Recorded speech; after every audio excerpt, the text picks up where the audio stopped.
There are people who can't relax if there's a single glass out of place, who can't fully sit down on the couch if there's a pile of clothes on a chair. They can't just ignore it. And it isn't because they love cleaning.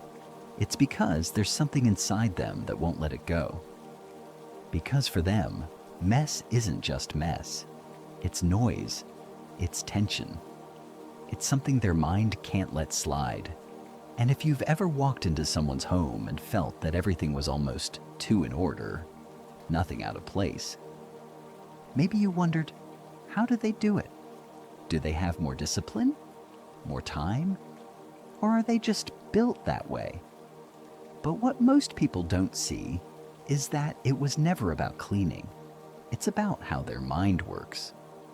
Because someone who keeps their home clean every single day isn't operating from the same mental place as someone who only cleans when they can't take it anymore. They're running on a different system, a quieter one, but a much deeper one. And to understand it, there's something you have to see first.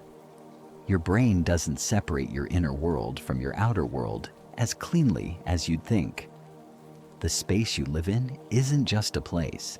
It's a constant message. Every object out of place, every unwashed dish, every little thing you left for later, your mind registers it, even when you don't notice. It files it away as something pending, something unfinished, and that quietly burns energy. Psychologists call it cognitive load. The more clutter around you, the more mental resources your brain is spending just to ignore it. Researchers at Princeton even found that visual clutter directly competes with your ability to focus. It makes you slower, more scattered, more tired. So when some people say they can't be in a messy room, it isn't fussiness, it's overload. Now flip it around. When everything is clean, ordered in its place, something shifts. Your mind rests. It lets go. It breathes. And that's why people who keep their home clean don't just have a nicer environment. They have a clearer, calmer, more focused mind. But here's the important part. They're not cleaning because they enjoy cleaning. They're maintaining something far more important, the feeling of control. Because here's something almost no one says out loud. Most of your life isn't under your control. You can't control what happens out there. You can't control other people or your job or what tomorrow brings. But your space, that's yours. And every time you tidy, every time you put one small thing back where it belongs, you're sending a direct message to your mind. This is handled. In here, I'm in charge. And that lowers anxiety far more than it seems. But there's something even deeper. And it has to do with identity. People who keep their home clean don't do it by forcing themselves.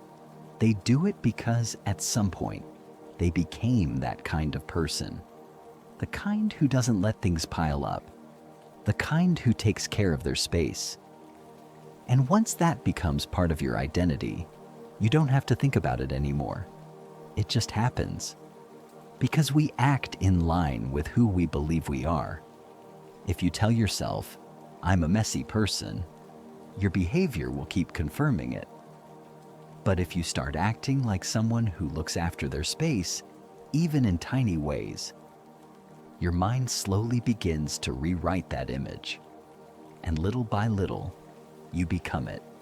Not all at once, but inevitably. Now think about this. How many times have you felt like you couldn't relax in your own home? Like something didn't fit? Like there was a low, constant tension you couldn't explain? Look around. Because a lot of the time, it isn't what happened during your day. It's the space you come back to. Clutter isn't neutral. It affects you. In fact, one UCLA study found that people who described their homes as cluttered had higher levels of the stress hormone cortisol throughout the entire day. More stress, more fatigue, more of that saturated, drained feeling. And sometimes it isn't the cause, it's the reflection. When someone is struggling inside, their environment is often the first thing to fall apart. The unwashed dish, the piling laundry, the unmade bed, the chaos outside mirrors the chaos inside. But here's the key. It also works in reverse. Ordering the outside can start to order the inside. That's why so many people do something without even realizing it. When they feel bad, they clean, they tidy, they reorganize. Not because they want a prettier home, but because they need to calm something inside. And it makes sense, because cleaning is action. It has a beginning, a middle, and an end. And that gives your mind something it craves. Closure, a way to release tension, a way to channel everything you can't control. So the people who clean every day aren't using more discipline than you. They're using something else, automation. They don't think about it. They don't negotiate. They don't wait to feel like it. They just do it, like brushing their teeth. And that changes everything.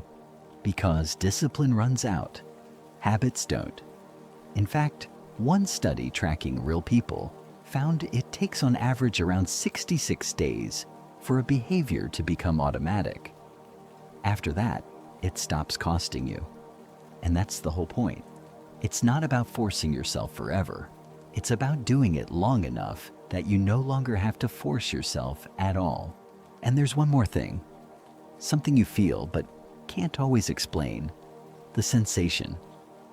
Walking into a clean space isn't only visual, it's physical. Your body notices it. Your nervous system reads it as safety, as calm, as if everything is okay. And for some people, this isn't a luxury, it's a need, especially if they're sensitive to their environment. For them, mess isn't uncomfortable, it's exhausting. So they keep it in order, not for looks, but for balance. So if you've made it this far and something in this feels like you, don't try to change everything at once. Do something simpler. Pick one space, just one, and keep it for 7 days. That's it. No perfection, no pressure, and just notice what happens. How you feel, how you walk into that space, how it changes you. Because this was never really about a clean house. It's about something much deeper. It's about who you are when no one is watching. It's about how you treat yourself in the smallest, most ordinary moments.